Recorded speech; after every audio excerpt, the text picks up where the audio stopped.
क्योंकि शाहजी की जान को खतरा है। अब ये क्या बातें हैं, ये आपको वीडियो में हम दिखाते हैं। नहीं, मुझे तो कोई भी धमकी दे सकता है। ना मेरे पास पिस्टल होता, ना मेरे पास कोई गनमैन है।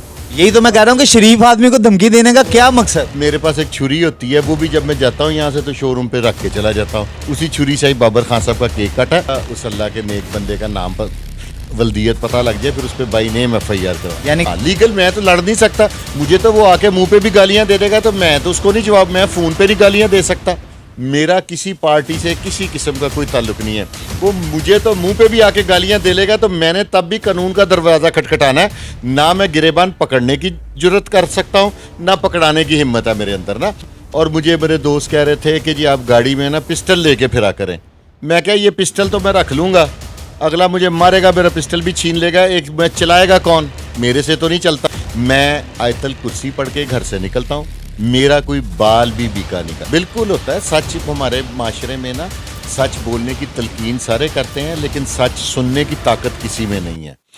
अस्सलाम वालेकुम नाजरीन, आपका मेज़बान हसन अस्करी, आप देख रहे हैं अवामी पाकिस्तान।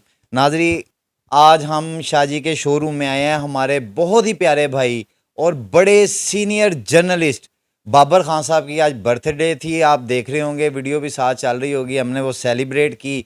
मगर यहाँ पे मुझे एक चौंका देने वाली इन्फॉर्मेशन मिली, और वो इन्फॉर्मेशन मेरे बड़े भाई जनाब फुरकान शाह साहब की तरफ से थी, और मैं इस पे रह नहीं सका।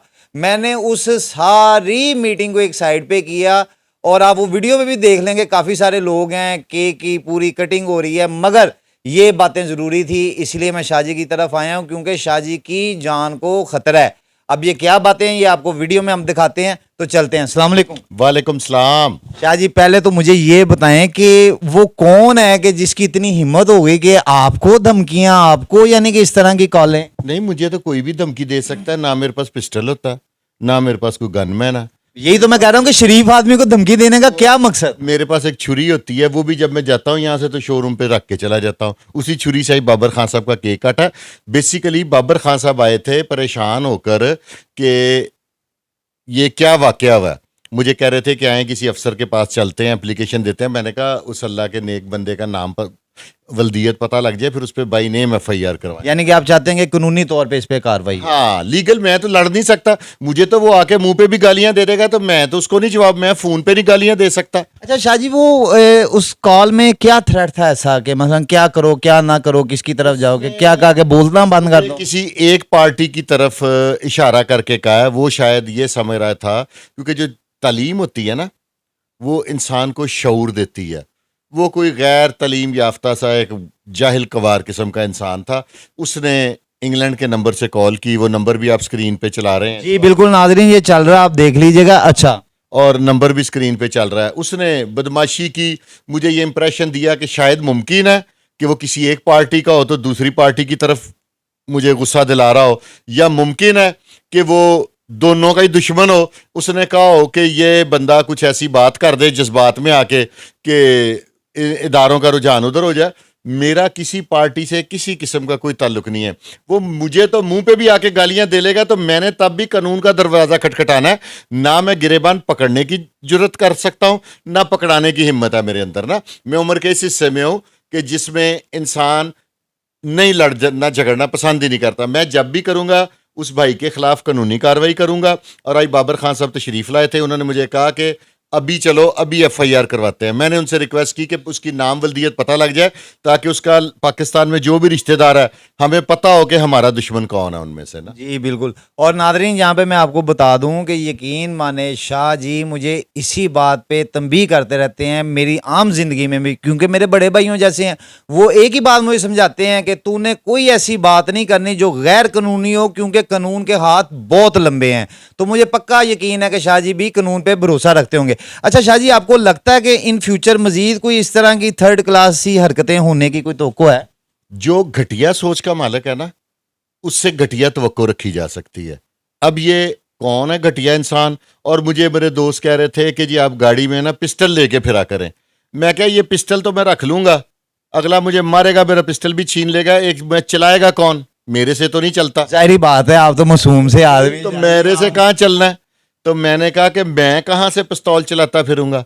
तो इसलिए दोस्तों ने मुझे कहा, किसी ने मुझे कहा कि मैं आपके साथ, मैं क्या किसी के साथ ज़रूरत नहीं है, मैं आयतल कुर्सी पढ़ के घर से निकलता हूँ, मेरा कोई बाल भी बीका नहीं कर सकता। अच्छा शाह जी, बड़े इंटरव्यू मेरे साथ भी हुए और भी आप बड़े मामलात में बड़े चैनल्स पे बात भी की आपने। मैंने आज तक आपकी कोई ऐसी बात नहीं देखी कि जो एक पार्टीज़म में हो या किसी पार्टी की तरफ से हो। आप बात करते हैं फ्री। आपने साफ कहा कि भाई 30 साल हो गए, सुलह नहीं हो सकती, ठीक हो गया, दैट्स इट। वो यहाँ पे नहीं है, वो बिल्कुल ऐसी बात है। आपने दूसरी पार्टी का भी कहा कि गोगी बाटोरी गिरफ्तार नहीं हुए, हर चीज़ ठीक है। ये अब किसी को क्या कोई तकलीफ हो सकती है? मैं जरा माजरत के साथ हार्ड वर्ड यूज कर रहा हूँ। ना करें, कोई फर्क नहीं पड़ता। ये आप जिस तरह के मर्जी वो अल्फाज इस्तेमाल करें, मैंने अपना तजिया देना है। जी बिल्कुल देना है, क्योंकि देखें हम आपके पास आते हैं, आप बिल्कुल न्यूट्रल बात करते हैं तो हम आते हैं। अगर हमने चापलूसी वाली करनी हो तो सैकड़ों ऐसे बंदे हैं कि हम वो तीफी बट वाले बंदे के पास चले हैं, हम वो गोगी बट वाले के पास, हम आपके पास आते हैं न्यूट्रल बात कि दोनों के घरों की बात पता चले।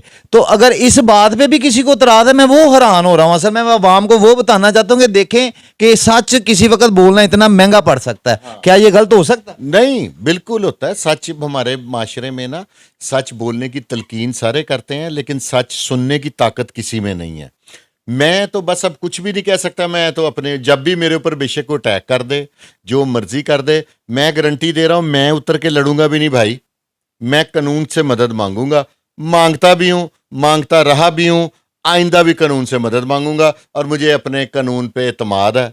अगर मेरे साथ कोई ज्यादती करेगा तो कानून मेरी मदद करेगा। जैसे आप कानून पे इतमाद करते हैं, यहाँ पे क्या आप ये बात कह सकते हैं कि आपको सहाफ़ती इदारों पे भी इतमाद है, आपको सोशल मीडिया के नौजवान वर्करों पे भी इतमाद है जो आपके पास आपके इंटरव्यू लेने आते हैं कि कल को आपको अगर अल्लाह ना करे, करोड़ दफ़ा अल्लाह ना करे कि कुछ हो जाए, तो हम तो यकीनन आपके साथ खड़े होंगे, उस वक्त आपको तो कोई इतराज़ नहीं है? नहीं नहीं, मेरे भाई हैं सारे। जब जो पंजाबी में कहते हैं जेड़ा कल्ला ओदे नाले अल्लाह, तो मुझे तो अल्लाह की मदद की ज़रूरत है। आप लोग भाई हैं, मेरे साथ आते हैं।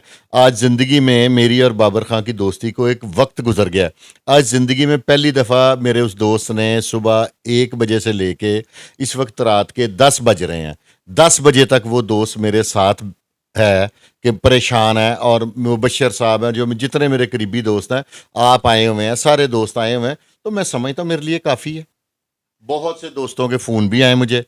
जी, तो नादरीन आपने देखा कि हमारा एक खुशी का मौका था इस वक्त के बाबर खान साहब की सालगिरह थी, हम सेलिब्रेट भी कर रहे हैं। आप देख रहे हैं कि साथ साथ वीडियो में चल रहा होगा, लेकिन ये बात ही इतनी जिसको कहते हैं कि टीज़ वाली थी, और उसने ऐसी टेंशन दी हमें कि मैं ये बताने पे मजबूर हो गया कि किसी वक्त हमें सच बोलना भी जो है वो इतना महंगा पड़ सकता है कि एक नॉर्मल आदमी, एक आम इंसान जो अपने घर, फैमिली, अपने बिजनेस को देखता है, और अगर वो माशरे की किसी बुराई पे कोई सच बोलता है तो उसको भी इस तरह की धमकियों का, इस तरह की कालों का सामना करना पड़ सकता है। मगर आम आदमी का जो दिल, गुर्दा और हौसला होता है ना, उसका तमाम का तमाम तर भरोसा जो है ना उसके अल्लाह पे होता है। और मुझे बड़ी यकीन है कि अल्लाह ताला की जो ज़ात है ना वो सबसे बड़ी है। ये तमाम साजिशें काम हो जाएंगी। बहरहाल ये खबर थी, आप तक पहुंचानी थी, पहुंचाई। अगर आपको अच्छा लगे तो कमेंट सेक्शन में ज़रूर आइएगा, बुरा भी लगे तो ज़रूर आइएगा। आखिर में इजाज़त चाहते हुए आपका मेज़बान हसन अस्करी आपको कहेगा अल्लाह हाफिज़, पाकिस्तान जिंदाबाद।